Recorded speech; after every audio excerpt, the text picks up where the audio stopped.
मिंबर नूर पर जलवाबार गुले गुलजारे बरकातियत आबरूए खानवादे बरकात हम सुन्नियों की शान और समरे अहले सुन्नत व जमाअत हुजूर सय्यदी व मुर्शिदी ताजुल मशाइख अमीन मिल्लत अदामल्लाहु इक़बालुहु और मेरे असातिज़े किराम खुसूसियत के साथ फ़ख्रुल अमासिल हज़रतुल अल्लामा मुफ्ती ज़ुबैर अहमद साहब क़िबला मुरब्बी व मोहसिन शफ़ीक़ उस्ताद हज़रत अल्लामा अब्दुर रब मिसबाही साहब, असातीन मिल्लत उलमाए इस्लाम, हाज़िरीन अहले सुन्नत व जमाअत, अस्सलामु अलैकुम व रहमतुल्लाहि व बरकातुहू। अल्हम्दुलिल्लाहि व कफ़ा व सलामुन अला हबीबिहिल मुस्तफ़ा अम्मा बअद फ़अऊज़ु बिल्लाहि मिनश शैतानिर रजीम बिस्मिल्लाहिर रहमानिर रहीम क़ुल हल यस्तविल्लज़ीना यअलमून वल्लज़ीना ला यअलमून सदक़ल्लाहु मौलाना अज़ीम। बारगाह रिसालत मुआब सल्लल्लाहु तआला अलैहि वसल्लम में एक बार दुरूद पाक का हदिया पेश करें। अल्लाहुम्मा सल्लि अला सय्यिदिना व मौलाना मुहम्मद मअदनिल जूदि वल करम व आलिहि व अस्हाबिहिल किराम व इब्निहिल करीम व बारिक व सल्लिम सलातन दाइमतन सरमदन अबदा। सबसे पहले मैं आप सबसे गुजारिश करूँगा कि आप जिस कैफियत में हैं, जहाँ हैं, थोड़ी देर के लिए बर्दाश्त करें, बैठ जाएं, इसलिए कि अब हर एक को यहाँ देखना मुमकिन नहीं है और आप सब अल्लाह के इस मुक़द्दस घर में हैं जहाँ की थोड़ी सी बेअदबी हमारे आमाल ज़ाया कर देती है। मुझे याद है आज से ठीक 1 साल पहले हम यहीं खड़े थे। 2023 का आखिरी समा गुजर रहा था और मैं उस वक्त यहाँ आपसे बयान कर रहा था कि हम नए साल की तैयारी कर रहे हैं, इस्तकबाल कर रहे हैं और शायद पुराना बयान निकालें तो याद भी होगा कि हमने ये कहा था कि 2024 आने वाला है और 24 हमारे लिए अच्छा होता भी नहीं है। हमने उसको डबल 12 कहा था। बहरहाल जैसे तैसे 24 तो गुजर गया, लेकिन आला हज़रत का 25 आने वाला है। अब तो दौर हमारा होगा इंशाअल्लाह। 24 के बाद ही 25 आता है। 24 जब गुजर जाए तो फिर आला हज़रत का 25 आता है। मेरे अजीजों, आज का ये दिन फिर हम नए साल के इस्तकबाल के लिए खड़े हैं। वही हुजूम है, बल्कि उससे कई गुना ज़्यादा। जिन लोगों को ये लगता है कि इस धार को उंगली दबा करके रोक दिया जाए तो ये मुमकिन नहीं है। कुछ बात तो है कि मिटती नहीं हस्ती हमारी, कुछ बात तो है कि मिटती नहीं हस्ती हमारी। सदियों रहा है दुश्मन दौरे ज़मा हमारा। और ये इकबाल ने हमको बेखौफ किया है, बुज़दिली नहीं सिखाई। और ख़ास तौर पर उलमा इस्लाम और तलबा इस्लाम यहाँ मौजूद हैं। ये कोई नई बात नहीं है जो कुछ हम आज देख रहे हैं, ये हमारी परंपरा चली है और दस्तूर ऐसा ही चला है। बातिल से डरने वाले आसमां नहीं है हम, 100 बार कर चुका है तू इम्तिहान हमारा। और तौहीद की अमानत सीनों में है हमारे, आसान नहीं मिटाना नामो निशान हमारा, आसान नहीं मिटाना नामो निशान हमारा। मेरे अजीजों, हम अपनी ताकत के बलबूते, अपने मनसब और अपने ओहदे के बलबूते इतनी बड़ी बातें नहीं करते। हम जो बात करते हैं वो ईमानी ताकत के बलबूते, इसलिए कि हमें हमारे बुजुर्गों ने सिखाया है। आपकी नॉलेज के लिए मेरे असातिज़ा के बारगाह में मैं ये अर्ज़ करूँगा, एक लंबे गैप के बाद तकरीबन 10 महीने हो गए, मैं जलसे जुलूस नहीं किया। 8 महीने तो अंदर था और 10 महीने के बाद मैं परसों पहला जलसा किया और स्टेज का पहला जलसा किया, और वो भी गुजरात में किया। सुभान अल्लाह, सुभान अल्लाह। और कोई ढकी छुपी बात नहीं है कि छुप करके चोरी से किया। मेरे अजीजों, ये मेरे लिए अल्लाह तबारक व तआला का इनाम भी है और तारीख की ये सच्चाइयां हैं। इस्लाम को तुम जहां से रोकना चाहते हो वहीं से ये फैलता भी है। आज जा करके देखो, यूरोप, अमेरिका, सबसे कसरत से वहां पर अगर कोई दीन फैल रहा है तो इस्लाम है। उसकी वजह क्या है? उसकी वजह भी यही है, इस्लाम की फितरत में कुदरत ने वो लचक दी है, जितना ही दबाओगे उतना ही वो उभरेगा। सुभान अल्लाह, सुभान अल्लाह। मैं अल्लाह की बारगाह में ये दुआ भी करता था कि हमारे दीनी कामों पर कोई फर्क ना पड़े। रब तबारक व तआला ने मेरे लिए जो मैदान कुशादा फरमाया, मैंने अभी 3 दिन पहले के जलसे में, ये बाज़ाहिर वैसे तो सब डरते हैं अभी, उलमा भी और ख़ास तौर पर मेरे असातिज़ा सब इस बात से थोड़े बहुत अपने अंदर सहमते हुए मुझे लेकर के, मेरी सिक्योरिटी को लेकर के। लेकिन मेरे अजीज़ों, जो बोलने के लिए अल्लाह ने मुझे ज़ुबान अमानत में दिया है, वो जान बचाने के लिए नहीं, दीन बचाने के लिए। क्या बात है, क्या बात है। सैयदना सरकार इमाम हुसैन रज़ी अल्लाह ताला अन्हु की बारगाह में भी मैं पिछले साल मारेरा मुतहरा में था, उर्स के मौके पर, और हमारे चाहने वाले बहुत सारे मौजूद, खुसूसियत के साथ मुकर्रिर शहीर सैयद अमीन साहब मुझसे कह रहे थे, आपको लेकर के हम बहुत ज़्यादा खौफजदा रहते हैं, डरते हैं, बहुत ज़्यादा डरते हैं कि आपका होना बहुत ज़रूरी है कौम के लिए, नौजवानों के लिए। उस वक्त मैंने ये बात अर्ज़ की थी, सैयदना सरकार इमाम हुसैन का उम्मत में होना कितना ज़रूरी था।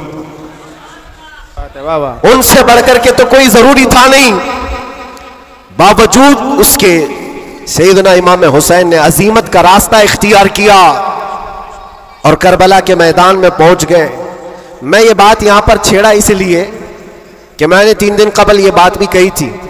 मुझे टॉन्ट मार करके, ताना मार करके कुछ लोगों ने बार बार ये पूछा था, अंदर भी बाहर भी, कि कैसा लगा अंदर का माहौल, वापस आओगे गुजरात, दोबारा आओगे गुजरात।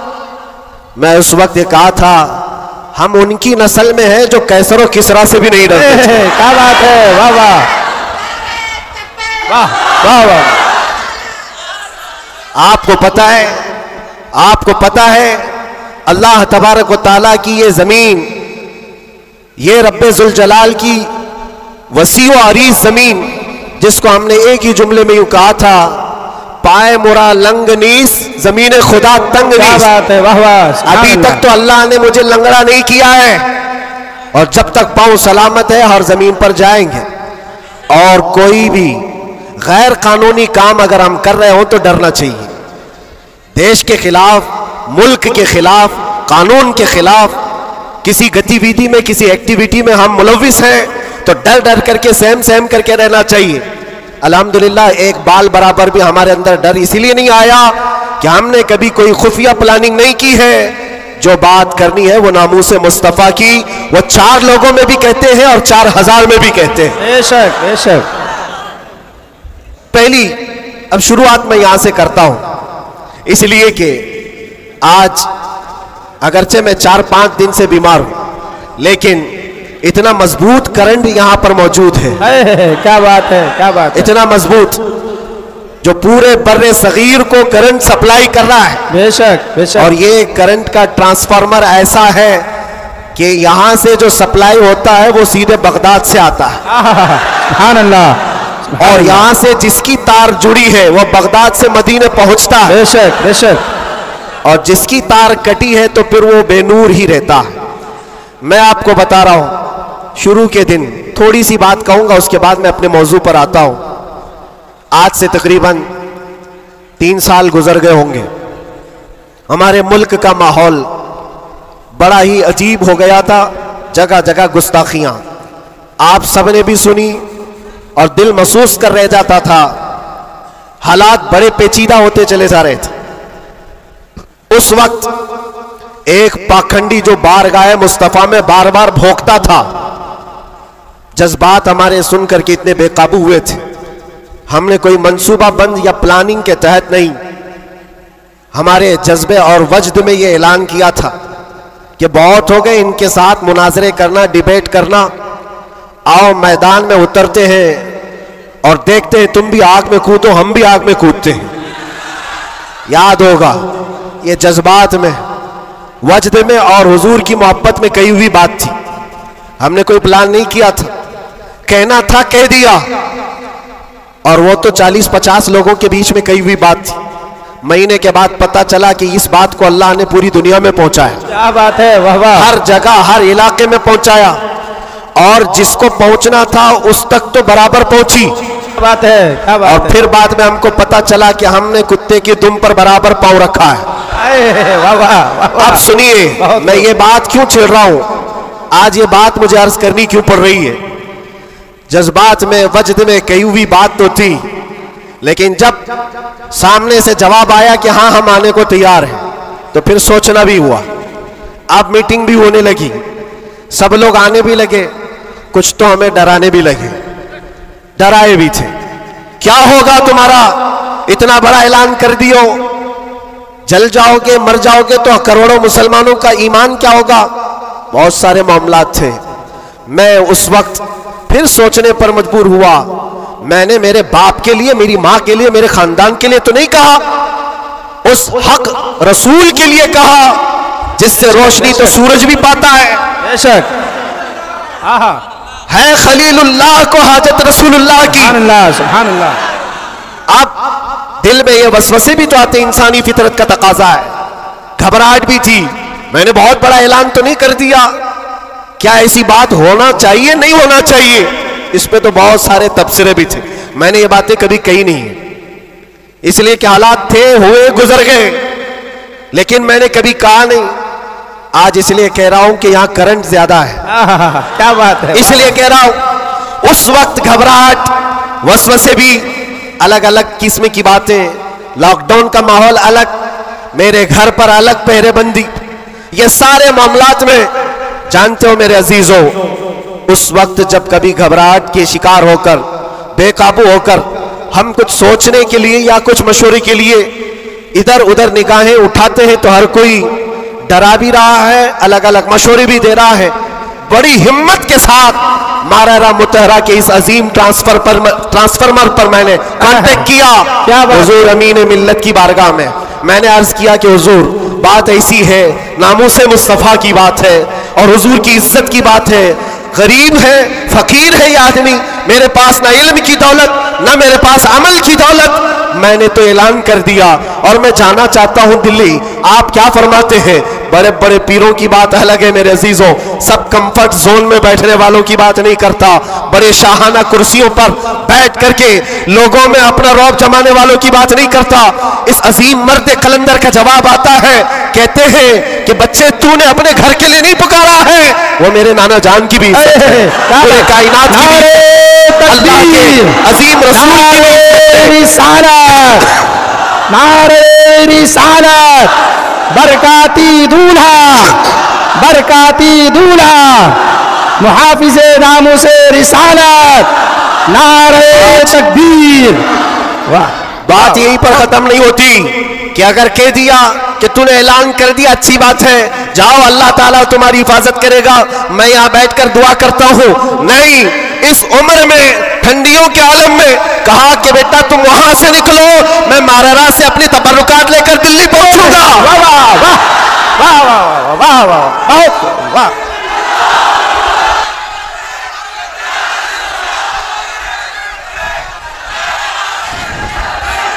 ओके, वाह वाह, सुभान अल्लाह, सुभान अल्लाह।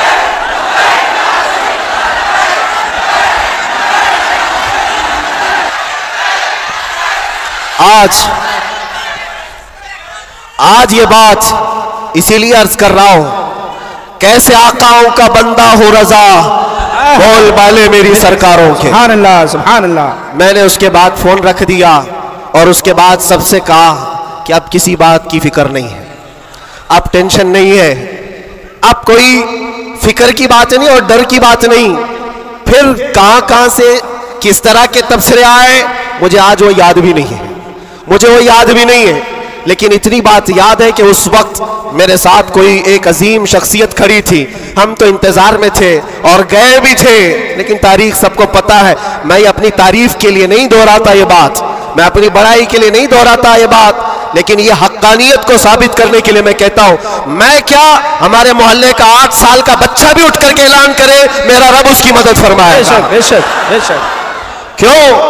इसलिए कि वो नामूस मुस्तफा की बात कर रहा है, वो इज्जत रसूल की बात कर रहा है। अजीज़ान गिरामी वक़ार, यही बात हज़रत ने ये फरमाया था कि जलसों में साथ में रहना, हाँ मुकर्रिर है या फिर दीगर माहौल है, तो हज़रत ने एक जुमला अभी 2 दिन कबल फरमाया था कि मीठा मीठा हप हप, कड़वा कड़वा थू थू, ये तो नहीं हो सकता। ये इशारा इस बात पर है मेरे अजीजों, ऐ सुन्नियों, हुजूर की मोहब्बत की बात करते हो तो सिर्फ हुजूर की मोहब्बत हलवा पराठा खाने से नहीं होती, अरे इसमें तो नेज़े भी खाने पड़ते हैं, तलवारों की साए में नमाजें भी अदा की जाती हैं। बेशक ये शहादत गए उल्फत में है कदम रखना, लोग आसान समझते हैं मुसलमान होना। मैं ये भी नहीं कहता कि मैं बहुत बड़ी तकलीफ उठा करके आया हूं, नहीं। 8 महीने गुजरे कि 8 साल गुजरे, कोई बहुत बड़ी तकलीफ उठा करके तुम्हारे पास आया, मैंने कभी इस चीज का जिक्र नहीं किया और ना ही शिकायत कभी करूंगा इस बात की, इसलिए कि तारीख की सच्चाइयां इस बात की गवाही देती हैं। वो बड़े बड़े अइम्मा इस्लाम जो रसूलुल्लाह की आल में से थे, इमाम मूसा काजिम, हम तो मेरे अजीजों गुनहगार हैं, हमारी बहुत सारी खताएं हैं। वो अहले बैत अइम्मा इस्लाम जिनके गुनाह नहीं, खताएं नहीं, बगैर किसी कसूर के जालिम बादशाहों ने 7-7 साल तक उनको अंदर कैद में रखा है। इमाम मोहम्मद बिन हसन अस्करी 20 साल तक अंदर रहे, किसको कहते हैं 20 साल, पूरी लाइफ गुजर गई। इमाम मूसा कासिम 7 साल के बाद अंदर जहर देकर के मारा गया और वहीं से जेल से जनाजा भी निकला। उनकी कुर्बानियों पर हम कहां लगते हैं? लोग ये भी जो आज समझते हैं कि बहुत बड़ा काम करके आए, कोई कहां से क्या क्या लक़ब पुकारे, गाजी इस्लाम। ना मेरे अजीजों, अभी तो हम खादिम इस्लाम नहीं बन सके, गाजी इस्लाम तो बहुत बड़ी बात है। और हम इस बात को आपके सामने बार बार दोहराते इसलिए हैं कि आज सुन्नियों को हो क्या गया है, छोटी सी चीज को लेकर बहुत बड़ा समझने लग जाते हैं, बहुत बड़ा समझने लगते हैं। ये इब्तिदाए इश्क है, आगे देखो होता है क्या क्या, सितारों से आगे जहां और भी है। तुम्हारी अभी आजमाइश आई कहां, हमें अभी आजमाया कहां गया है? कुरान तो ये कहता है कि हम हसिबतुम अन तदखुलुल जन्नत वलम्मा यातिकुम मसलुल लज़ीना खलौ मिन क़ब्लिकुम मस्सतहुमुल बअसाउ वज़्ज़र्राउ वज़ुलज़िलू हत्ता यक़ूल अर्रसूल वल्लज़ीना आमनू मअहु मता नस्रुल्लाह अला इन्न नस्रल्लाहि क़रीब। रब ताला फरमाता है, क्या तुम ये सोच कर बैठे हो कि तुम सीधे जन्नत में चले जाओगे और तुमको वैसी तकलीफें नहीं आएंगी जैसे पहले वालों को आई थी? और कैसी आई थी? कुरान कहता है वो ज़ुलज़िलू, उन्हें हिला दिया गया था। यहां तक कि रसूल पाक ने और ईमान वालों ने यह कहना शुरू किया, अल्लाह की मदद कब आएगी? फिर रब ताला फरमाता, आगाह हो जाओ, अल्लाह की मदद करीब है। हमारी आजमाइशें कहां आई है मेरे अजीजों? कौन सी तकलीफें, कौन सी मुसीबतें? उलमाए इस्लाम को आज अल्लाह तबारक व तआला ने ठाट बाट से रखा है, हर तरह की सहूलियात तुम्हें आज मिली हुई है। कौन सी नेमत की कमी मौला ने दी है? हर चीज, तुम कदम बाहर निकालो कि सारी सहूलियात तुम्हारा इस्तेमाल कर रही है। हम यहां एसी में दिन और रात गुजारने वाले हैं, कालीनों पर सजदे करने वाले हैं और मुर्ग मुसल्लम हर दिन खाने वाले हैं। तुम्हें कहां पता है अभी कि आजमाइश कहते किसे, तकलीफें कहते किसे? मैंने तो सिर्फ एक चक करके देखा है 8 महीने में, फिर अंदाजा हुआ, चखा है बस, चक करके आए कि 8 महीने पत्थरों पर उन्होंने सुलाया था तो लगता कैसे है, कैसे लगता है? खाना और पानी के लिए जो आज हमारे इर्द गिर्द लोग हाथ धुलाएं, रुमाल दे पोंछने के लिए, हर चीज के खिदमतगार हो, और जब वहां बदतमीज लोग और जालिम लोग लाइन में खड़े करके सूखी रोटियां देते हो तो फिर अंदाजा होता है लगता कैसे है। ये छोटी सी चीज हमने चेक करके देखा है, वो रोटियां देखी जिससे इंसान का गला कट सकता है। मेरे अजीजों, ये सब बातें इसलिए अर्ज कर रहा हूं कि अभी इम्तिहान बाकी है हमारे। अगर नामों से मुस्तफा की बात करते हो तो फिर इन सब चीजों के लिए तैयार रहो, इन सब चीजों के लिए तैयार रहो। और एक बात मैं बताता हूं, ये बाहर मजमों में बैठ करके बात करना बहुत आसान है और अंदर तकलीफें सह करके फिर ये बात करो। मेरे अजीजों, कभी कभार घबराहट ऐसी होती थी, कुछ कैदी लोग आकर कहते थे कि सच में अल्लाह है? ऐसे सवाल, अल्लाह है, सुनता है? और उस वक्त कोई आयत उनको बताने में भी हमें ऐसा लगता। एक कैदी से मैंने कहा इन्ना मअल उसरि युसरा, हर तकलीफ के बाद आसानी अल्लाह का वादा है। झट से उसने कहा मौलाना 16 साल हो गए, अभी कब आएगी वो आसानी? हमारे पास क्या जवाब है? ये तकलीफें सह करके फिर आयतों पर यकीन करना, ये बहुत बड़े कमाल की बात। यहां बाहर बैठ करके जो तसल्ली की बातें करें, मेरे अजीजों, बहुतों को हमने देखा है, बहुतों को जान भी देंगे, गर्दन भी कटा देंगे, बहुत सारी बातें हैं। इसी से अंदाजा हो जाता है जो सुबह बिस्तर नहीं छोड़ सकता वो क्या गर्दन कटाएगा, जो नमाज के लिए अजान को लब्बैक नहीं कहता, वो जान की बात कहां है? एक डंडे से सारी चीजें भाग जाएंगी, सब निकल जाते हैं इधर उधर। मैं सब की बात नहीं करता। आजमाइशें जिस वक्त आएंगी मेरे अजीजों, इस्तिकामत ये किसी छोटे मोटे चीज का नाम नहीं है। अल्लाह ताला फरमाता है इन्नल्लज़ीना क़ालू रब्बुनल्लाह सुम्मा इस्तक़ामू, बेशक वो लोग जिन्होंने ये कहा हमारा रब अल्लाह है, फिर उस पर जमे रह गए, ततनज़्ज़लु अलैहिमुल मलाइका, उन पर फिर फरिश्ते उतारे जाते हैं, फरिश्ते उतारे जाते हैं। मेरे अजीजों, यहां बड़ी बड़ी बातें कहने के लिए मैं नहीं खड़ा, बस इतनी बात कहूंगा कि हालात के तनाजुर में जो आज तुम्हारे लिए सबसे बड़े चैलेंजेस हैं, उसमें तुम्हें खरे उतरने की जरूरत है। तुम सिर्फ अपने मोहल्ले के नुमाइंदे नहीं हो, ये जो सरों पर टोपियां और दाढ़ियां हैं तुम्हारे चेहरों पर, तुम किसी मस्जिद के ही मुसल्ली नहीं हो, बल्कि पूरी कायनात में अल्लाह ने तुम्हें खैर उम्मत बनाया है। सब इंसानों के लिए तुम रहबर हो, रहनुमा हो। तुम्हारे अखलाक हर कोई आज देख रहा है। तुम एम्बेसडर हो किसके? रसूल पाक के। तुम तर्जुमान हो अखलाक रसूल के। अगर आज तुम नहीं उठोगे और ये अखलाक नहीं दिखाओगे तो इससे सिर्फ तुम्हारे घर का नहीं, पूरे दीन इस्लाम का, आगे आने वाली नस्लों का बहुत बड़ा खसारा है, बहुत बड़ा नुकसान है। नौजवानों से मैं बार बार ये अपील करता आया हूं, ऐ नौजवानों उठो, उठो, वो घर ना हश्र ना होगा फिर कभी, दौड़ो के जमाना चाल अपनी चल गया है। और दहर में इसमें मोहम्मद से उजाला कर दो, कुव्वते इश्क से हर पस्त को बाला कर दो। आज तुम्हारे सिर्फ खड़े होने की देर है। किस चीज के लिए खड़े होने की देर है? जब जब मैं ऐसी बातें करता हूं तो हमारे जो रिश्तेदार कलम कापी लेकर बैठे उनको लगता है ये जंग के लिए बुला रहे हैं, अभी तलवार भाले नेज़े की बात कर रहे हैं।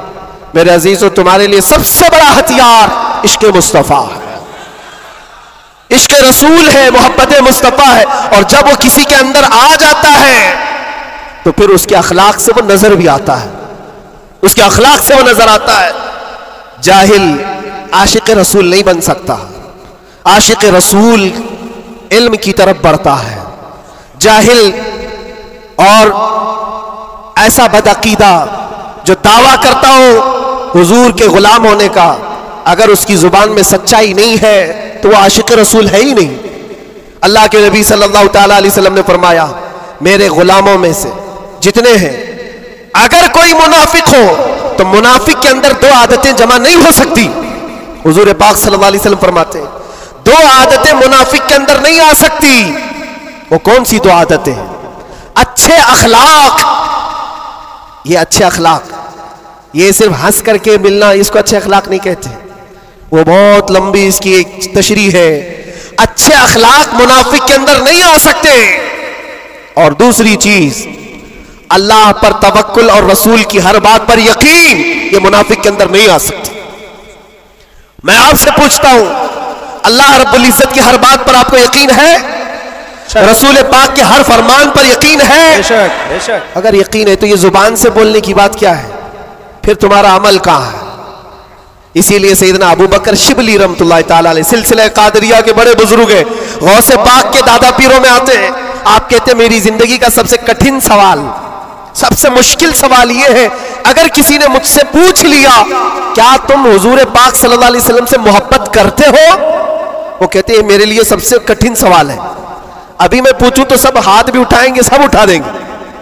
हुजूर पाक सल्लल्लाहु अलैहि वसल्लम से मोहब्बत है, यानी सब चिल्ला के बोलेंगे है। लेकिन हजरत अबू बकर शिबली कहते हैं ये मेरे लिए इसका जवाब सबसे मुश्किल है। कहा इसमें क्या मुश्किल है? आप फरमाते हैं अगर ना कह दिया तो ईमान चला जाएगा, अगर ना कह दिया तो ईमान चला जाएगा, और अगर हां कहूं तो मेरे अमाल उसके मुताबिक नहीं, झूठा पड़ जाता हूं, दिल मलामत करेगा। जुबान से तू रसूल पाक की मोहब्बत की बात करता है, कहां है तेरे अमल? अजीजा ने ग्रामी वकार, ये दो आदतें मेरे आका फरमाते हैं मुनाफिक के अंदर नहीं आ सकती, अच्छे अखलाक और अल्लाह उसके रसूल पर यकीन कामिल। यकीन से ही तो आरी होता है मुनाफिक, यकीन उसका खत्म हो चुका होता है। यहां अभी लक्की ड्रॉ शुरू हो जाए और चीट पे चीट होते रहते, हर साल होते रहते, फिर भी उसमें घुसते भी रहते। लाख का 2 लाख बनाना है, अभी देखो कितने आ जाएंगे। और कैसे कैसे चीटर लोगों पर यकीन करते हैं, और 2-4 लोगों ने बोल दिया कि नहीं मेरा भी डबल हुआ है, सब आ गए, लाइन लग जाती है, कई कई 100 करोड़ खा करके चले जाते हैं। इन पर तुम्हें यकीन है? और मुस्तफा करीम सल्लल्लाहु ताला अलैहि वसल्लम ने फरमाया तुम सुबह अपनी नींद को छोड़कर, बिस्तर कर छोड़कर अपने घर से वजू करके मस्जिद की तरफ निकल कर आए, 2 रकात नमाज अदा कर लिया। हुजूर पाक सल्लल्लाहु अलैहि वसल्लम फरमाते पूरी दुनिया की दौलत से ज्यादा कीमती है। सुभान अल्लाह, सुभान अल्लाह। यकीन है इस पर तो इन्वेस्ट करो। अगर हुजूर पाक सल्लल्लाहु अलैहि वसल्लम की हर बात पर यकीन है तो इन्वेस्ट करो इसमें। आज यही तो बात है, ये सबसे बड़ा चैलेंज है। मुनाफिकत आने लग गई है, बुज़दिली कहां से आती है? अल्लाह उसके रसूल की हर बात पर यकीन कामिल हो जाए बंदे को, तो फिर वो मुनाफिक नहीं रहता, वो ईमान वाला होता है। और फिर मुसीबतें तो आएंगी, लेकिन मुसीबतें उसका कुछ नहीं बिगाड़ सकती। हजरत अबू हुरैरा रज़ी अल्लाह तआला अन्हु की हदीस है, फरमाते हैं अगर मुझ पर 10 पहाड़ भी नाजिल हो जाएं, उतर जाएं, तब भी मैं खौफजदा नहीं होता, डर नहीं है मुझे। कहा क्यों? कहा कुरान की एक आयत मेरे लिए काफी है। पूछा कौन सी आयत? फरमाते अल्लाह फरमाता है कुल लन युसीबना इल्ला मा कतबल्लाहु लना हुवा मौलाना व अलल्लाहि फल्यतवक्कलिल मुमिनून। फरमाते हैं अल्लाह ने अपने नबी से कहा है ऐ महबूब आप फरमा दें हरगिज़ हमको कोई मुसीबत नहीं आती, उतनी ही आएगी जितना अल्लाह ने लिखा है। सुभान अल्लाह, सुभान अल्लाह। उतनी ही आएगी जितनी अल्लाह ने लिखा है। और फिर आगे रब ताला फरमाता हुवा मौलाना, वही हमारा मददगार है, वही हमारा मददगार है। व अलल्लाहि फल्यतवक्कलिल मुमिनून, और मोमिनों को चाहिए कि अल्लाह ही पर भरोसा करें। बड़े बड़े लोगों को देखा, लेकिन कैद के दौरान, जेल के दौरान कुछ छोटे छोटे लोगों ने हमें बहुत कुछ सिखाया। गुजरात के एक छोटे से गांव का रहने वाला कैदी आ गया था, मानसिक संतुलन बिगड़ा हुआ था, घर वाले भी चाहते थे अंदर ही रहे, छुड़ाना भी नहीं चाहता था कोई, उठा पटक ज्यादा करता था, जवान था, और अंदर रहा। महीना गुजरने लग गया। वहां होता ऐसा निजाम ऐसा है कि हर हफ्ते घर वालों की मुलाकात आ जाती, जालियों में, इधर से हम, बाहर से रिश्तेदार। हर कैदी के कोई, कभी माँ, कभी बाप, कभी भाई बहन, मुलाकात के लिए हफ्ते में 1 मरतबा टाइम मिलता है 15 मिनट का। लेकिन इस बंदे का कोई आता ही नहीं था, मिलने भी नहीं आए। महीना गुजर जाता, ये उठा पटक शुरू कर दे, लोगों को मारना। तो जेलर जो है घर को फोन लगाता उसके और कहता कि भाई तुम्हारा बेटा है, कभी तो आओ, मुलाकात लो उससे, सबको परेशान कर रखा है। और इसीलिए कि कैदियों की जो हालत बिगड़ती है तो ये बहुत बड़ा डेंजर मसला होता है, उनको संभालना। बाहर आप इधर उधर हुए तो अंदर डालेंगे, अंदर ही बिगड़ा तो फिर कौन सा अंदर, वो लास्ट मंजिल है। और इसीलिए वहां जाने के बाद डर भी निकलता है लोगों का, इसके बाद कहां जाना है, अब सीधे जन्नत है। आप सुने इस बात को। उसका बाप आया, और कहा कि बेटा थोड़े दिन हो गए। इसने पूछा कब छुड़ाओगे मुझे, बेल कब होगी? छोटे से केस थे। कहा इस मंडे को जो है तुम्हारी बेल रख दूंगा, छुट जाओगे, इस मंडे को निकल जाओगे। वो आया, सब बैठे हुए थे, खुशी से ऐलान करता मंडे को मैं चला जाऊंगा, मंडे को छूट जाऊंगा। मंडे आया, ट्यूसडे आया, वेडनेसडे आया, फिर हफ्ता 2 हफ्ते उसका बाप आया ही नहीं। महीना गुजर रहा है, फिर ये उठा पटक शुरू करे। फिर फोन करके उसके बाप को बुलाया, आओ मुलाकात लो। बाप आया, फिर पूछा कब होगा अब्बा? कहा मैं थोड़ा सा काम में बिजी था, इस मंडे तो तेरा हो जाएगा, इस मंडे को हो जाएगा। ये आता और कहता फिर बेचारा। वहां तो ऐसे ही है, सब तिनके के सहारे पे ही रहते हैं। वकील बोलता इस डेट में होगा, हाँ ठीक है, उसके अलावा करे क्या? तो वो सबसे कहता इस मंडे को पक्का है। वो भी गया मंडे। फिर 1 महीना गुजरा, ये 6 महीने उसका बाप हर मंडे को ही बोलता था, बार बार आए, तवज्जो चाहता हूं। और हालत ऐसी हो गई 6 महीने के बाद वो बाप से मिलकर के अंदर आ रहा है, सारे कैदी खुद ही बोलने लगे इस मंडे को है ना तेरा। उसके बोलने से पहले ही कहते इस मंडे को बेल है ना तुम्हारी, जमानत होने वाली है। उसको हर्ट हो गया, तकलीफ हो गई। जब दिल पर किसी के चोट लगती है तो टूटे हुए दिलों की बहुत जल्दी सुनी भी जाती है। उसने झल्ला करके कहा था, गाली दे करके कहा था, क्रिमिनल था, गाली दे करके कहा था सबको, तुम लोग मेरा मजाक उड़ा रहे हो, मेरे बाप की वजह से या जेलर की वजह से मैं अंदर नहीं हूं, मेरा खुदा इतने दिन का लिखा है और जिस दिन लिखेगा तुम सब देखते रहोगे, मैं चला जाऊंगा।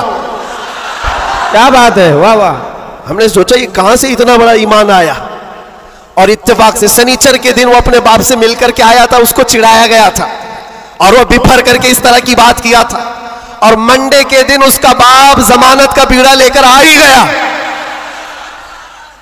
और वो हंसते खुशी से जा रहा था और कहा मैं नहीं कह रहा था, मेरा खुदा जब तक लिखा हुआ है तब तक मैं यहां रहूंगा, किसी के बाप की ताकत नहीं हमें अंदर रखने की। इसीलिए मैं कहता हूं मेरे अजीजों, जो भी मुसीबतें आएंगी, हमारा अकीदा है अल्लाह ने फरमाया उतनी पहुंचेंगी जितनी अल्लाह ने लिखा है, और मददगार भी वही है, मददगार भी वही है। मैं इससे कबल भी आपके यहाँ एक बात सुनाया था, हजरत सैयदना यूसुफ अलैहिस्सलातु तस्लीम के मुतालिक। आप जेल के अंदर 7 साल काट लिए और 2 कैदियों ने ख्वाब देखा था। हजरत यूसुफ अलैहिस्सलाम ने उनके ख्वाब की ताबीर बताई थी। एक उसमें मरने वाला था, एक छूटने वाला था। कुरान पाक में वाकया मौजूद है। जो छूटने वाला था उसको यूसुफ अलैहिस्सलाम ने कहा था कि मैं तेरे ख्वाब की ताबीर बता रहा हूं, छूट करके जाएगा तू, बादशाह बदल चुका है, जो मुझे कैद में डाला था वो नहीं है, मिस्र का बादशाह भी बदल गया, जाना और बादशाह से मेरी दरखास्त रखना कि मैं बेकसूर कई सालों से अंदर कैद में हूं। ये कैदी अपने ख्वाब की ताबीर के मुताबिक ही, उसने ख्वाब देखा था, उसकी ताबीर के मुताबिक छूट गया। और जेल से छूटने वाला सब भूल भी जाता है, पलट के दरवाजा भी नहीं देखता, कौन है क्या है सब भूल जाता है। और वो भी गया बेचारा, सब भूल गया। और बादशाह के सिपाहियों में, मुसाहिबीन में, खास लोगों में शामिल हो गया। लेकिन उसको वो बात याद नहीं आई यूसुफ अलैहिस्सलाम ने क्या कहा था। यूसुफ अलैहिस्सलाम की जो दरखास्त थी बादशाह के पास, वो भूल गया। और बाज रिवायतों में फिर 7 साल गुजर गए बिना किसी गलती और कसूर के। यूसुफ अलैहिस्सलातु तस्लीम एक दिन रब ताला की बारगाह में रो पड़े, कहा है मालिकुल मुल्क या ज़ल जलाली वल इकराम, तेरा ये बंदा बेकसूर कब तक ये दरवाजों के अंदर कैद रहेगा? क्या मेरे लिए दरवाजे अब खुलेंगे नहीं? तो जानते हो ये ऐसा मकाम है। रब तबारक व तआला ने फरमाया, ऐ यूसुफ, कैद में अंदर गया, अगर तुझे बाहर जाना ही था तो बादशाह से क्यों दरखास्त किया? क्या मैं नहीं था? ये नबियों के लिए है मेरे अजीजों, आला ईमान है। हजरत यूसुफ अलैहिस्सलाम इस पर फूट फूट कर रोते रहे। हमारा भी यही हाल होना चाहिए। एक बात मुझे अल्लाह तबारक व तआला का इनाम है, मैं ये अर्ज करता हूं यहां पर गुफ्तगू, मैं जो चीजें शुरू किया था इसको यहां स्टॉप करता हूं। सारे लोगों ने दुआएं की, मुझे पता है, और सबसे ज्यादा मैंने हुजूर ताजुश शरिया को और हुजूर अमीन मिल्लत को ख्वाब में बार बार देखा। और हजरत अबी मुझसे कहा था कि हम सब परेशान थे, बहुत दुआएं करते थे। मेरे छूटने की दुआएं या मेरे आराम की दुआएं ये अलग मकाम रखती हैं। लेकिन जिस वक्त अंदर जा रहे थे, मेरे बिरादर गिरामी भी मौजूद है, मैं एक दुआ अल्लाह करीम की बारगाह में ये करता था कि ऐ रब्बे जुल जलाल, तेरा बंदा है, तेरे नबी की बात कर कर अंदर आया, इतनी लाज रखना कि मेरे बाहर जाने के लिए कभी किसी कुत्ते की मदद लेने की नौबत ना आए। क्या बात है, वाह वाह वाह वाह। किसी जालिम की मदद लेने की नौबत ना आए। और रब तबारक व तआला ने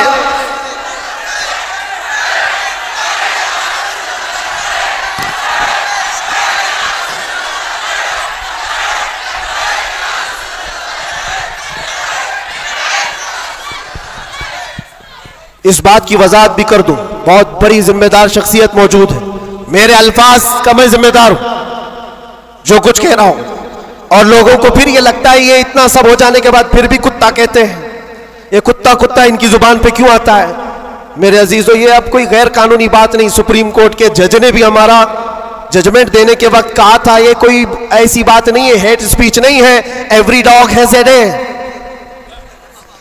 हर कुत्ते का एक दिन होता है। हमने तो थोड़ा सा कहा था, उन्होंने बहुत कहा है। तो ये जो भी मैं कहूंगा अब सुप्रीम कोर्ट के एतबार से कहूंगा। और फिर मैं अभी तक तो कभी वो शेर को दोहराया भी नहीं, क्योंकि मैंने देखा है 5 साल के 6 साल के बच्चे सामने खड़े होकर के वही दोहरा रहे हैं। वाह वाह वाह। बल्कि मैंने तो ये भी देखा, अंदर कैदियों को जब बहुत ज्यादा तकलीफ देता था कोई, तो कहता था वही बात। वाह वाह। आज वक्त है तुम्हारा। क्या बात है। हर जगह पर खाना सही नहीं मिल रहा है तो भी वो कैदी यही पुकार कर कहते थे आज वक्त है, आज वक्त है। मेरे अजीजों, जितना ही तुम दबाओगे उतना ही वो उभरेगा। या हम अपनी तारीफ के लिए, अपने घर के लिए नहीं बोलते। हमने कभी किसी कम्युनिटी को, किसी खास धर्म को या किसी खास मजहब को निशाना बनाकर कभी नहीं बोला। हाँ, मेरा ये मिशन है कि जो हुजूर पाक सल्लल्लाहु ताला अलैहि वसल्लम की इज्जत के लिए उंगलियां उठाएगा तो हम उसका जवाब देते रहेंगे। बेशक बेशक। और अगर एक आदमी करता है तो एक का जवाब, 10 करते तो 10 का जवाब। इसका मतलब ये नहीं होता कि हम पूरी कम्युनिटी को बोल रहे हैं, पूरे मजहब को बोल रहे हैं, किसी कौम को बोल रहे हैं। ये तो फैलाई गई बात है। बहरहाल वक्त आने के बाद सब समझ में आ जाएगी। आज जिस चीज के लिए कॉन्फ्रेंस रखी गई है, तालीमी बेदारी कॉन्फ्रेंस, मेरे अजीजों, ये इतनी बड़ी वक्त की जरूरत, मैं आपको क्या बताऊं। इस्लाम शुरू ही हुआ है इकरा कहते हुए। सबसे पहली आयत मेरे नबी पाक पर जो उतरी वो क्या है? मुसलमानों, इतनी तो बात याद रहे, इकरा बिस्मि रब्बिकल्लज़ी खलक। कुरान की सबसे पहली आयत क्या है? बिस्मिल्लाह खानी कराई गई कि नहीं कराई गई? तो पढ़े हो ना, तो पढ़ो, इकरा बिस्मि रब्बिकल्लज़ी खलक। इकरा का मतलब होता है ऐ महबूब पढ़ो, ऐ रसूल पढ़ो।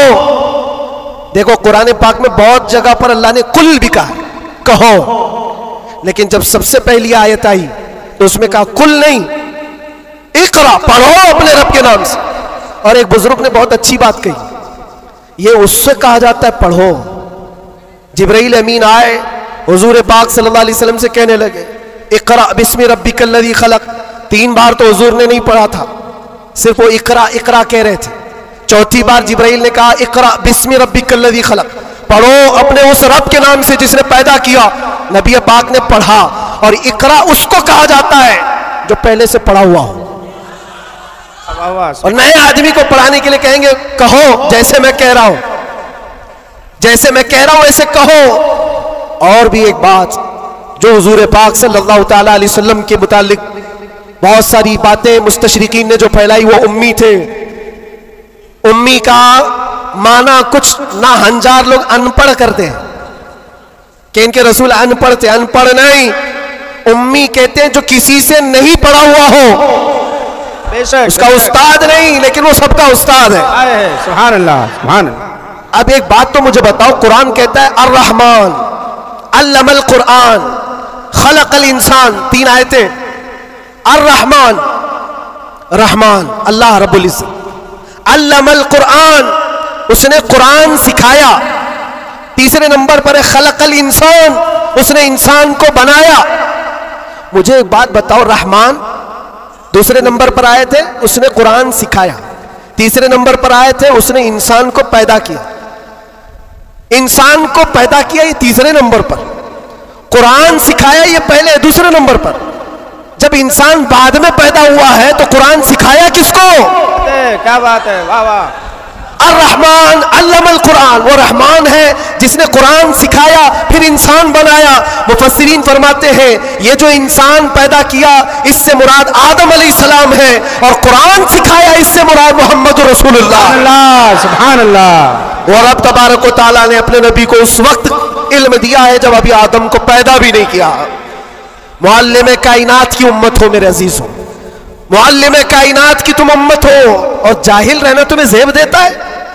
उस रसूल पाक की उम्मत हो जिसने पूरी कायनात को इल्म का इनकलाब दिया है, इल्म का इनकलाब। जब हुजूर पाक सल्लल्लाहु अलैहि वसल्लम मदीने तैयबा तशरीफ लाए थे, 6 लोगों को सिर्फ लिखना आता था, कलम पकड़ना कितने लोगों को आता था? 6 लोग। 10 साल का अरसा गुजरा हुजूर पाक सल्लल्लाहु अलैहि वसल्लम की वफात के वक्त 80,000 लोगों के हाथों में कलम था। सुभान अल्लाह, सुभान अल्लाह। यह इनकलाब जिंदगी भर का कोई टीचर भी नहीं करता। वो रसूल पाक सल्लल्लाहु ताला अलैहि वसल्लम ने इल्म का अजीम इनकलाब पैदा किया था, और उस रसूल की उम्मत अगर जाहिल हो तो कैसे ज़ेब देता है?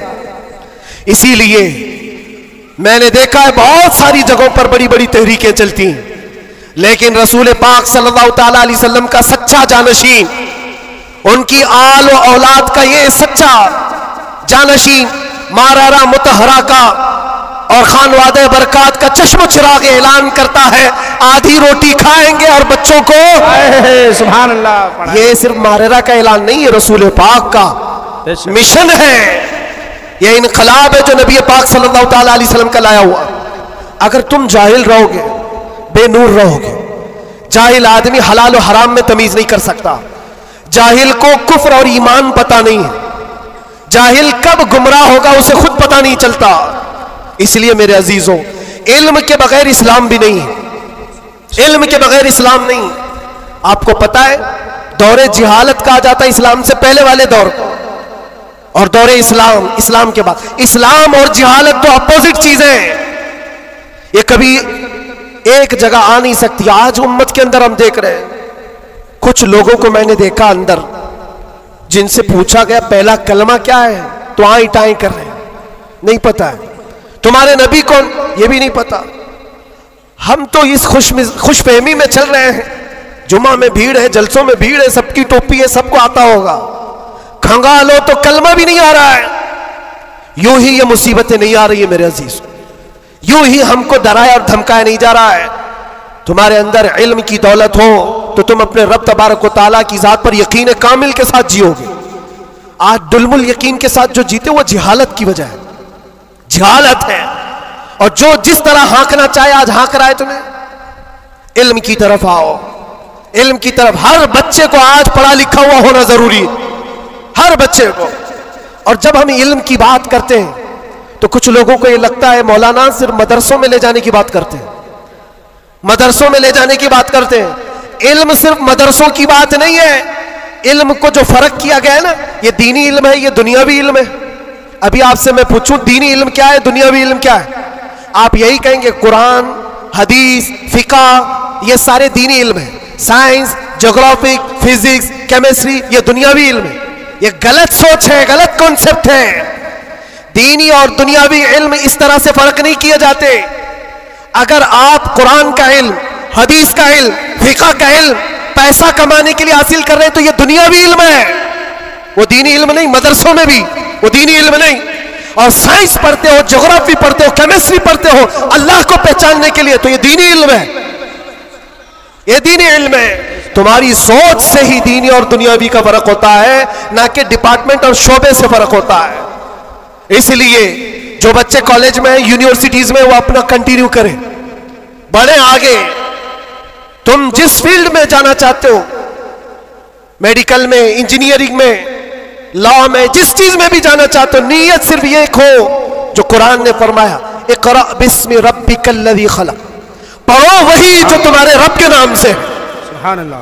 वो इल्म जो अल्लाह से दूर करता है वो बड़ा सा बड़ा आलिम होकर के भी वो गुमराह है, और वो इल्म जो अल्लाह से करीब करता है वही इल्म नूर है, वही इल्म नूर है। इमाम गज़ाली रहमतुल्लाह ताला अलैह फरमाते सिर्फ ये मत समझो कि मैं इल्म की बात कर रहा हूं तो इल्म आने के बाद टोपी जुब्बा कुप्पा बड़ा आलिम नजर आना चाहिए, नहीं। इल्म जब किसी के पास आता है तो सबसे पहले अखलाक लाता है।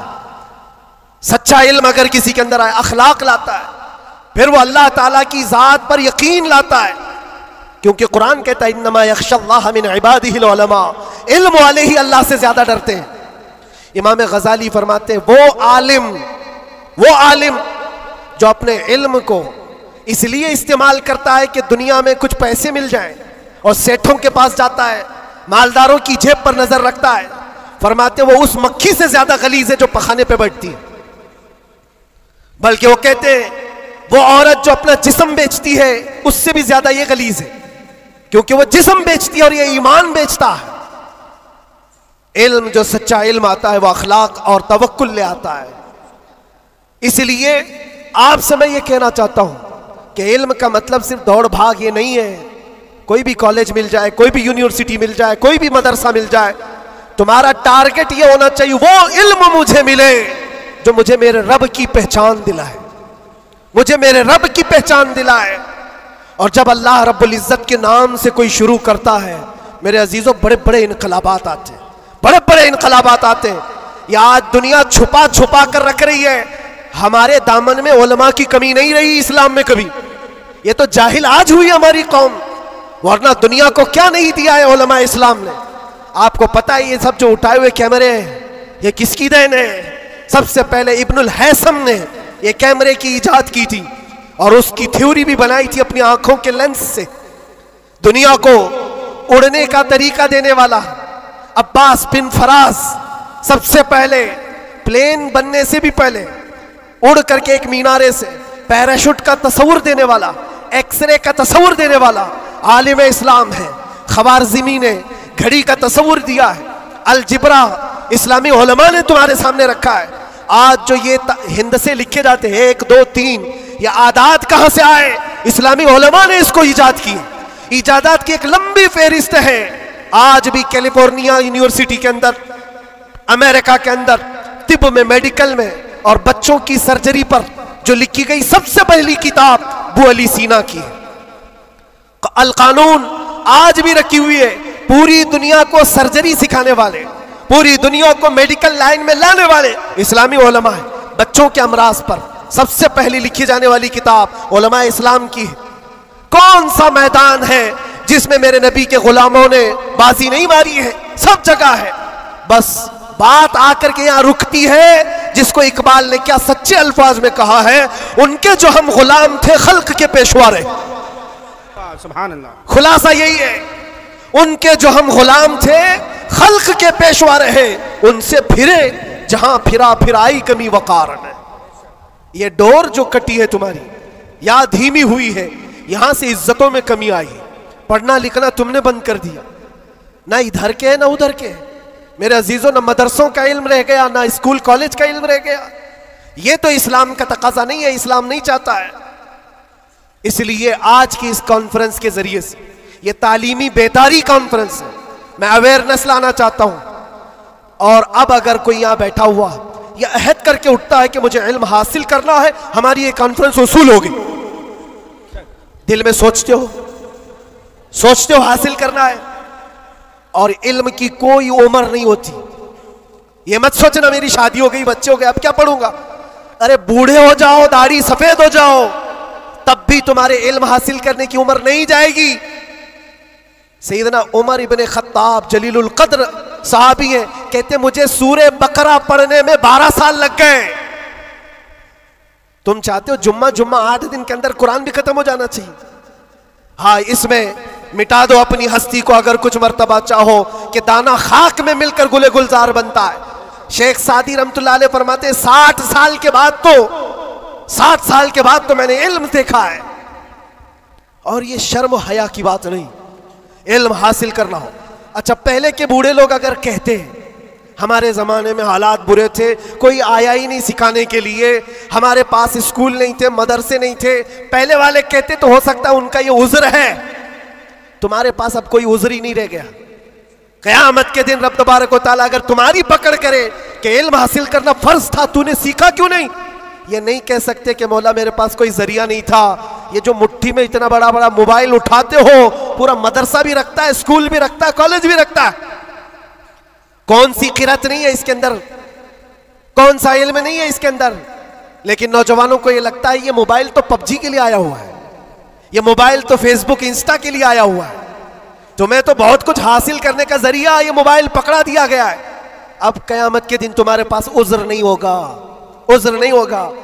तुमसे अगर सवाल हुआ कि वजू में कितने फराइज थे, नमाज में कितने फराइज थे, कुरान तजवीद के साथ पढ़ने के क्या क्या उसूल थे, तुम हाय हाय हाय हाय करते रह गए, मुझे पता ही नहीं, कोई पढ़ाया नहीं, तो पूछा जाएगा तेरे पास जरिया था, अभी जाकर सर्च करके देख लेना वजू में कितने फराइज है। मोबाइल 1 मिनट से पहले तुम्हें लाके दिखा देगा, बता देगा। हाँ, ज्यादा से ज्यादा क्या होगा, कंफ्यूजन, क्या मैंने सर्च तो किया है वजू में कितने फर्ज, अब आ तो गया जवाब, लेकिन ये पता नहीं चल रहा है ये अपोजिशन का है कि हमारा है। इसके लिए तो उलमा बैठे हुए हैं, इतना पूछ सकते हो कि हज़रत मैंने रिसर्च किया है, ये सारी चीजें तो मुझे मिल गई।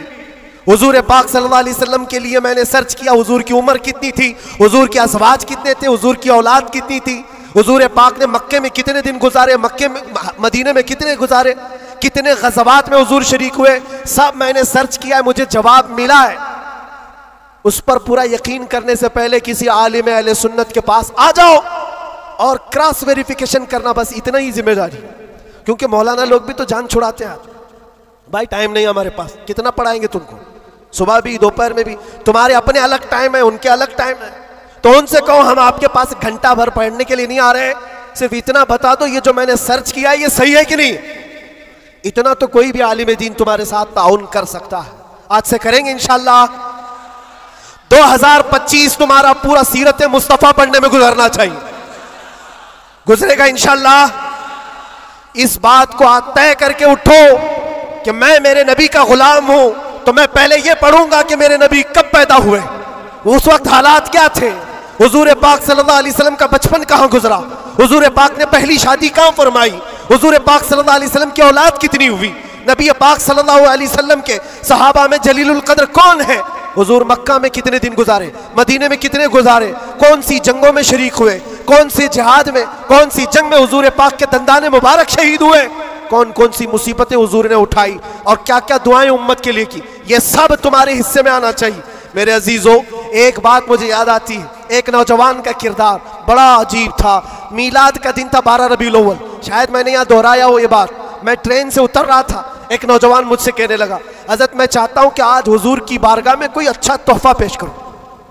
साहब झंडे, कुमकुमे, मिठाइयाँ सब लगा करके तो तोहफे पेश करते। उसने कहा मैं कुछ ऐसा करना चाहता हूँ हुजूर पाक सल्लल्लाहु ताला अलैहि वसल्लम को खुशी हो। मैं उतर रहा था, अचानक ज़हन में बात आई, कहा अल्लाह के नबी के अखलाक ये थे कि वो बूढ़ों की मदद करते, उनका बोझ उठाते थे। मक्का में हुजूर मशहूर थे इस बात पर। हम उतर रहे हैं, देखो ट्रेन से कोई बूढ़ा उतर रहा, उसका सामान उठाकर पहुंचा दो, सुन्नत है ये भी। और आज 12 रबीउल अव्वल है, तुम हुजूर की बारगाह में खिराज अकीदत पेश कर। ये बात कहा और मैं गुजर गया। वो जवान, एक बूढ़ी औरत 2 बड़े बड़े शॉपर लेकर आ रही थी, उसके पास गया और कहा कि अम्मा जी मुझे दो, मैं उठाता हूँ। वो पहले तो घबराई, कहा कि तू क्यों उठाएगा, तू कुली है क्या है, मेरा सामान क्यों? नहीं दूंगी, नहीं दे रही थी। और क्यों दे अजनबी को कोई? इसने इसरार किया, अम्मा जी दे दो, उठा लूंगा। कहा इतना क्यों कह रहा है बेटा, तू सामान लेके भागना है, क्या करना है? उसने साफ साफ समझा दिया, अम्मा जी बात यह है आज 12 रबीउल अव्वल की तारीख है, हमारे प्रॉफेट मोहम्मद सल्लल्लाहु अलैहि वसल्लम का जन्मदिन है और उनकी आदत थी कि वो बूढ़े लोगों का बोझ अपने हाथ उठाते थे। मैं चाहता हूं कि उनका अमल दोहराऊं, उनके अखलाक पर अमल करूं और मैं उनकी रूह को खुश करूं। बूढ़ी के दिल में बात आ गई, कहा ले ले बेटा, तू तेरे नबी की बात कर रहा है, आज तुम्हारा कोई त्योहार का दिन है, ये करना है तो करो। वो शॉपर लेकर के गया, उसको जहां तक पहुंचाना था पहुंचाया। ये बात आई गई, गुजर गई। हम भी तो सोचते हैं कि छोटी सी बात है। 6 महीने गुजर जाने के बाद, 6-7 महीने के बाद उस नौजवान ने मुझसे कहा कि हजरत वो बूढ़ी औरत जिसका मैं सामान उठाया था वो अभी राब्ते में कांटेक्ट में है, अभी आई और कह रही है कि बेटा 6 महीने गुजर गए, अब तक मैं तेरे नबी का बायोडाटा ही पढ़ रही हूं, अब तक मैं उनके अखलाक ही पढ़ रही हूं। कहा क्यों? कहा तेरे उस अमल ने मुझे इतना मुतासिर किया कि इस जमाने का कोई जवान, अरे मेरे बेटे मेरे पोते नहीं आए मुझे लेने, किसी और का बेटा मेरा सामान उठा रहा है, इसके अंदर इतना असर कहां से आया? और जब तूने बताया तेरे नबी के अमल है, मैंने सोचा कि उस नबी को क्यों ना पढ़ूं। पढ़ते पढ़ते मैं इस मकाम पर पहुंच गई। बताओ तेरा नबी कहां है, मैं भी जाऊं गुलामी में शामिल हो जाऊं। वाह वाह वाह वाह। तुम्हारे अखलाक से इनकलाब आ सकता है, तुम्हारी आदत से इनकलाब आ सकता है, लेकिन जब तुम खुद सीरत नहीं पढ़ना चाहते तो दुनिया तो फिर यही ताने देगी कि आतंकवादी हैं, ये दहशतगर्द हैं, इनके मुंह पर थप्पड़ मारने का तरीका यही है। हम तुम्हारी सर्टिफिकेट के मोहताज नहीं है, हम तुम्हारे बोले जाने से कुछ भी परवाह नहीं करते।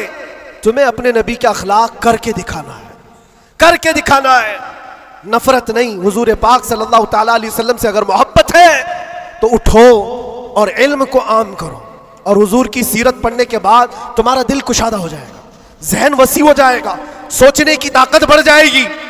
इसलिए कि सुन सुन करके मानना और है, जान करके मानना और है। जब समझ जाओगे तो रोज इश्क बढ़ता चला जाएगा। आप चाहते हो मेरे नबी पाक की मोहब्बत और आए, चाहते हो हुजूर का इश्क और बढ़े, सिर्फ और सिर्फ यह है कि हुजूर को पढ़ना शुरू करो, सीरत पढ़ो और इतना गुम हो जाओ, इतना गुम हो जाओ कि फिर तुम मुस्कुरा भी दो या चलने फिरने लगो तो दुनिया पुकार कर कहेगी इसके अंदर से मदीने की खुशबू आती। क्यों? पढ़ने वाला उसी में मलबूस हो जाता है। 3 घंटे फिल्म देख करके यहाँ नाटक करने लगता है आदमी। क्यों? इसलिए कि इंसान की फितरत ऐसी है, जो देखता है वो कैच करता है और उसी तरह करने की कोशिश करता है। और जब बार बार हुजूर की सीरत पढ़ोगे दुनिया में बात वैसी करोगे जैसे मेरे नबी करते थे। बेशक बेशक। इसलिए बस बात इतनी है, बहुत मैं वक्त ले लिया, इसलिए इतना लंबा खींच रहा था कि 2025 आ जाए। वाह वाह वाह वाह, क्या बात है, आ गया अभी और अल्हम्दुलिल्लाह। और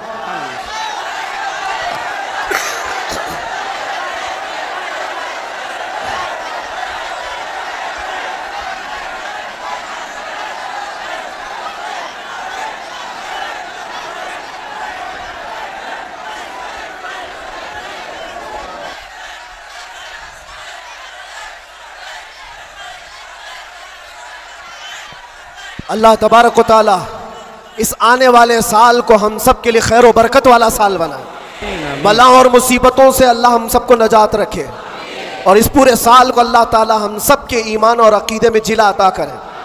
बात वही मैं दोहरा कर ख़त्म करता हूँ मेरे अजीज़ों, 24 को जाना था चला गया, और आला हज़रत का 25 को आना था, और इंशाअल्लाह 25 में ये सिक्का चलेगा इंशाअल्लाह। और फिर कहोगे आई नहीं हुकूमत, सिक्का नया चलेगा। आलम में रंग बदला सुबह शबे विलादत। मुस्तफ़ा करीम सल्लल्लाहु अलैहि वसल्लम के आशिकों के लिए ये साल हरा भरा हो जाए। मौला करीम की बारगाह में ये दुआ भी करते हैं कि रब तबारक व तआला इस आने वाले साल को हम सब के इल्म का साल बनाए, हम सब के अखलाक का साल बनाए और इनकलाब का साल बनाए। और जो आयत अल्लाह ने फरमाई उस वादे के मुताबिक, इन्ना मअल उसरि युसरा, हर तकलीफ के बाद आसानी है, हर तकलीफ के बाद आसानी है। मौला जो जो तकलीफें अब तक हमको आई थी, अब आसानियों में तो हम सबको ईमान अता फरमा, आसानियों में हमें कदम रसूल की दौलत अता फरमा। और बस इतनी दुआ करो मेरे अजीज़ों, जब हमारे जाने का वक्त आए तो रब तबारक व तआला हम सब पर इतना एहसान करे कि इस कायनात में हर रंगो बू को देख लिया, सूंघ लिया, हर शक्ल सूरत को देख लिया और पहचान लिया। बस ये आंखें तरसती हैं इस बात के लिए, कुछ ऐसा कर दे मेरे किरदिगार आंखों में, हमेशा नक्श रहे रुए यार आंखों में। उन्हें न देखा तो किस काम की है ये आंखें, कि देखने की है सारी बहार आंखों में। रब ताला की बारगाह में दुआ करो, मौला तेरा ये बंदा तुझसे आज ये इल्तिजा करता है, इस नए साल की बरकत में दुनिया मिठाइयाँ तकसीम कर रही है, हमें इनाम में तू दीदार रसूल अता फरमा दे। इस आले रसूल की बरकत से मौला मरने से पहले हमें जियारत मुस्तफ़ा नसीब फरमाए। वो शक्ल सूरत मुस्तफ़ा जो आंखों में बस जाए तो दुनिया का हुस्न हेच हो जाए। मौला करीम हमको उस हुस्न का परस्तार बनाए, उस हुस्न का आशिक बनाए। अजीज़ा ने गिराम वक़ार, आखिरी बातें ये, ख़ास तौर पर ये नए साल की जो रात है, जा कर के यहाँ से कोई अय्याशी के अड्डे पर नहीं जाना, कभी कोई गुनाहों की तरफ ना जाए, वरना तुम्हारी ये सारी महफिल फजूल है। तुमने साल का आखिर भी अल्लाह के जिक्र में बनाया है और साल का शुरू भी अल्लाह के जिक्र में है। 12 से पहले भी अल्लाह का जिक्र कर रहे थे, 12 के बाद भी तुमने साल का आखिर भी महफिल रसूल में गुजारा, साल की इब्तिदा भी महफिल रसूल में गुजारी।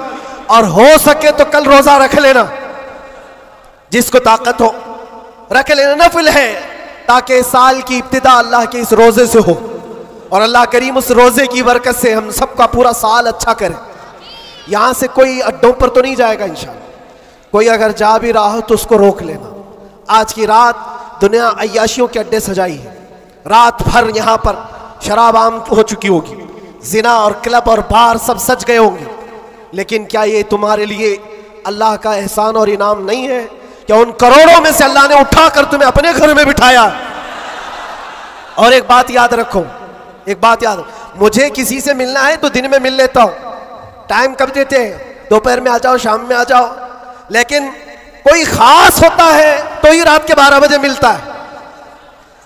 बहुत रात में खास लोगों से ही मिलने का मौका निकाला जाता है, वरना तो सबको टरका दिया जाता है।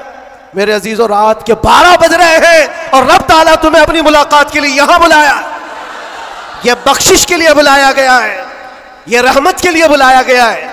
तो यहां से झोलियां भर करके जाओ और दुआओं की कबूलियत के लिए मुस्तजाब दावा शख्सियत हमारे पास है। रसूल पाक सल्लल्लाहु ताला अलैहि वसल्लम की आल मौजूद है।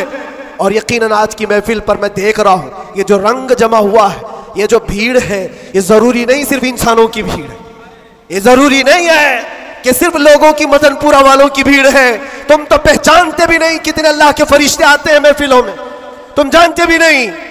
ये रब तबारक व तआला की रहमत के फरिश्ते आते हैं और ये महफिलों को हल्का ना लो मेरे अजीजों, ये महफिलें हल्की ना समझो। यहां से बख्शिश के वादे होते हैं, कितनों की दुनिया बदल दी जाती है, कितने तो यहां से तौबा करके उठते हैं, कितने तो इल्म का अहद लेकर के जाते हैं।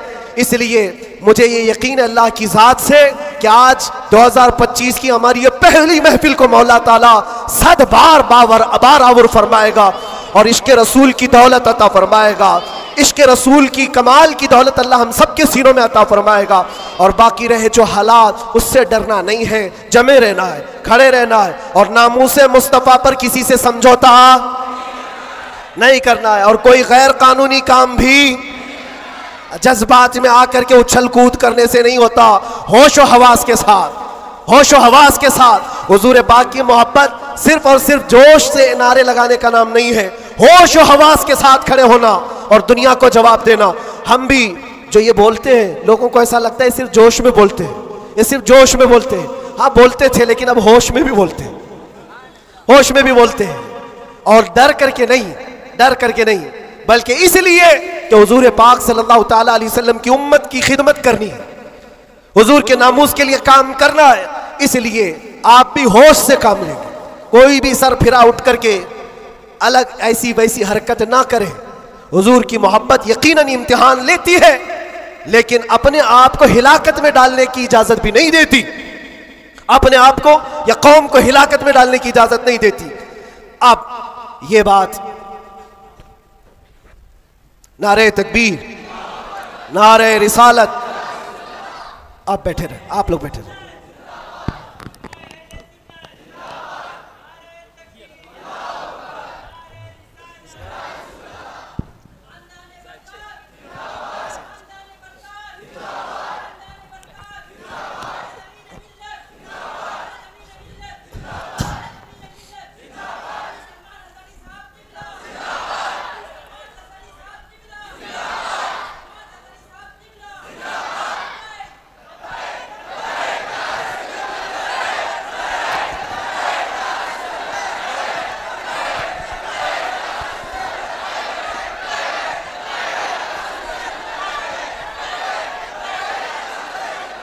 तवज्जो मेरे अजीज़ों, हमारी महफिल में अब आमद हो चुकी उस्ताजुल असातिज़ा, फ़ख्रुल अमासिल, हज़ारों उलमा के उस्ताद हज़रतुल अल्लाम मौलाना मुफ्ती मसूद अहमद बरकाती साहब क़िबला, उस्ताद अल जामिअतुल अशरफिया मुबारकपुर। यहाँ पर तशरीफ़ है, हमारे दादा उस्ताद भी हैं और इंशाअल्लाह अज़ीज़ आप उनको सुनेंगे। और अब हमारा वक्त हो गया। मसला भी है, पानी जब आ जाता है तो तयम्मुम टूट जाता है। अब ये तयम्मुम था जो टेम्पररी आपके पास चल रहा था, अब पक्का पानी आपके पास है, आपको उन्हें सुनना है। बस इस शेर के साथ मैं अपनी गुफ्तगू को ख़त्म करता हूँ। लुब्बे लुबाब हासिल कलाम, खुलासा गुफ्तगू ये है कि मोहम्मद से वफा तूने तो हम तेरे हैं। ये जहाँ चीज़ है क्या, ये सियासत चीज़ है क्या, ये जायदाद और दौलत चीज़ है क्या? अरे तो तुम्हारे लिए लौह कलम है तो ये सब दुनिया चीज़ें क्या? लौह कलम तेरे हैं, शर्त यह है कि तुम हुजूर पाक की गुलामी में आओ। मोहब्बत मुस्तफ़ा सिर्फ जुबानी नहीं, अमल से आओगे और उसके बाद फिर देखना हालात आएंगे और टकरा कर चले जाएंगे। थोड़ी देर की बात है, फिर मैं बात करूंगा तो शेर की तरफ आ जाऊंगा। बस यहाँ पर ख़त्म करता हूँ, कुछ देर की बात ही है। इंशाअल्लाह अज़ीज़ हमारा वक्त तो है ही और आएगा भी इंशाअल्लाह अज़ीज़। हर चीज़ अच्छी होगी क्योंकि अल्लाह का वादा है, वलल आखिरतु खैरुल लक मिनल ऊला। अल्लाह ने कुरान में फरमाया। लोगों को ऐसा लग रहा था कि मैंने शेर में चैलेंज किया, दावा किया है, ये रब का ऐलान है। अल्लाह ने अपने नबी से कहा है, ऐ रसूल आपका हर आने वाला साल, हर आने वाला वक्त पहले से ज्यादा बेहतर होगा। आने वाला वक्त पहले से ज्यादा बेहतर होगा। फिर इंशाअल्लाह हम अल्लाह के इस फरमान पर क्यों नहीं कह सकते, हमारा दौर आएगा, है और आएगा इंशाअल्लाह। अल्लाह करीम हम सबको कहने सुनने से ज्यादा अमल की तौफीक अता फरमाए। व आखिर दावाना अल्हम्दुलिल्लाहि रब्बिल आलमीन, लब्बैक या रसूल अल्लाह।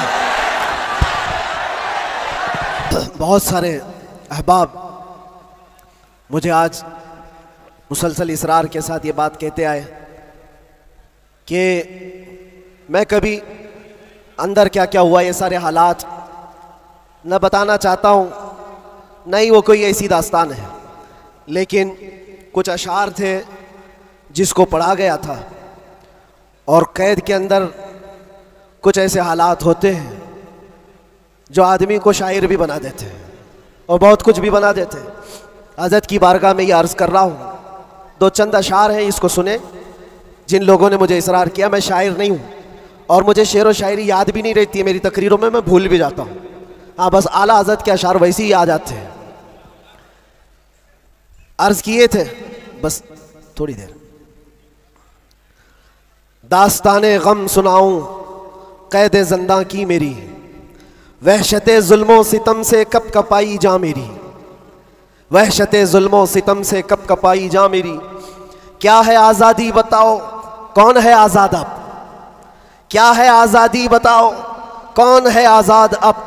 हो गई लंबी सज़ा एक शेर पढ़ते ही मेरी, हो गई लंबी सज़ा एक शेर पढ़ते ही मेरी। जुर्म है बस ये मेरा, हक बोलता हूं बरमला। जुर्म है बस ये मेरा, हक बोलता हूं बरमला। चाटना तलवे किसी के है नहीं फितरत मेरी, चाटना तलवे किसी के है नहीं फितरत मेरी।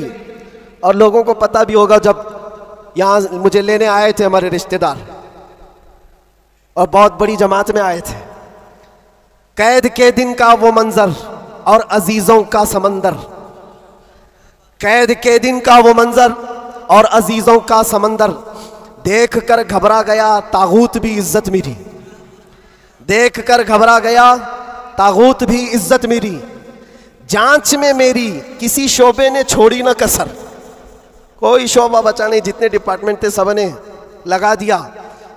स्वर्स करते, जांच में मेरी किसी शोबे ने छोड़ी ना कसर।